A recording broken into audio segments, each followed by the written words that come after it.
Everyone thinks the global financial system is built on competition. They're wrong. It's built on a number that traders colluded to manipulate for years. That number is LIBOR, the London Interbank Offered Rate. For decades, it was the invisible hand that set interest rates on trillions of dollars in loans worldwide. Mortgages, student loans, derivatives, they all traced back to this single benchmark. Yet between 2005 and 2008, dozens of traders at the world's most prestigious banks conspired to rig it, not in secret backrooms, in plain sight, over emails and Bloomberg chat messages that would later become evidence. To understand the scandal, you first need to understand what LIBOR actually was. Every morning, a panel of major banks submitted estimates of the interest rates they could borrow from each other overnight. These submissions were averaged, outliers trimmed, and the result published. Simple, clean, supposedly honest. That average became the foundation for pricing everything else in global finance. The problem was structural. Banks submitted their own rates with no verification. No one checked if they were truthful. And crucially, the same banks that submitted rates were also massive traders in the products linked to LIBOR. They had a direct financial incentive to move that number in their favor. When the financial crisis hit in 2008, the incentive became irresistible. Banks faced a choice: submit honest rates that revealed their weakness or submit lower rates to appear healthier. They chose the latter. Traders called it lowballing. It was fraud dressed in jargon. But it wasn't just about survival.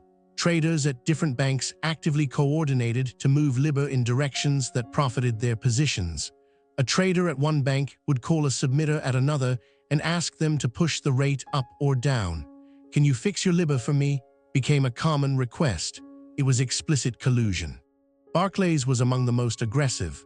Internal emails showed traders requesting specific LIBOR submissions to benefit their trades.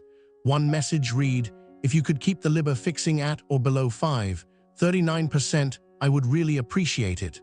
Another, "Done, for you, big guy. This wasn't trading strategy, this was racketeering." Other banks followed. UBS, Royal Bank of Scotland, Deutsche Bank, they all had teams gaming the system. The manipulation wasn't random. It was systematic, coordinated across institutions, and designed to extract billions in illicit gains from borrowers and investors who had no idea they were being fleeced. The scale of the fraud was staggering. LIBOR underpinned roughly $350 trillion in financial products. A manipulation of even a fraction of a percent meant billions shifted from victims to perpetrators. Pension funds, municipalities, ordinary people with mortgages, they all lost money. The banks won. For years, the scheme remained hidden. Regulators didn't investigate seriously until 2012, when the Wall Street Journal published an investigation into Barclays. The article quoted traders openly discussing rate fixing. The evidence had been there all along, in emails, chat logs, recorded phone calls. No one had looked. Barclays settled first, paying $450 million to US and UK regulators in 2012. The fine was massive. It was also meaningless. The bank earned far more from the manipulation than it paid in penalties. The message was clear: crime pays as long as you're big enough. Other banks followed with settlements. UBS paid $1.5 billion, RBS paid $612 million, Deutsche Bank $2.5 billion. Yet none of these figures reflected the actual harm inflicted. None of it went to victims. Most went to governments that had failed to prevent the crime in the first place. What's more unsettling is the human element. These weren't distant, abstract villains. They were men and women with names, faces, and job titles. Traders like Tom Hayes at UBS, who coordinated with counterparts at other banks. Submitters like Stylianos Kantos at Barclays, who made the calls that altered global rates. They knew what they were doing was wrong. Some faced criminal charges. Hayes was convicted in 2015 and sentenced to 14 years in prison. Others walked away with severance packages and consulting gigs.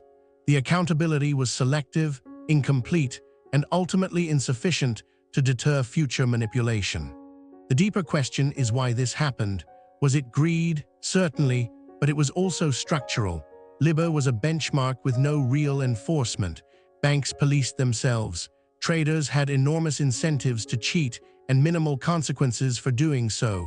The system was rotten at its foundation. After the scandal, regulators attempted reforms. LIBOR submissions were more heavily supervised. Penalties increased. Banks were forced to separate trading and submission functions.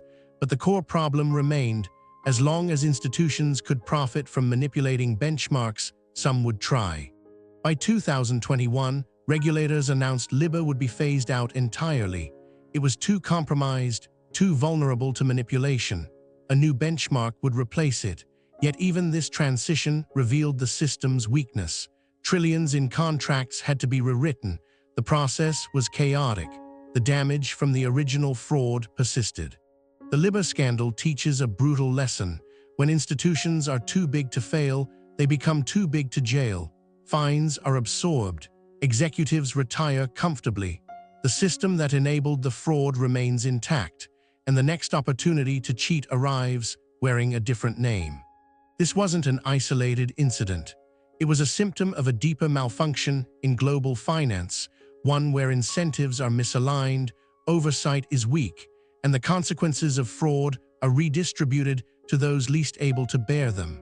It remains one of the most brazen crimes ever committed in plain sight.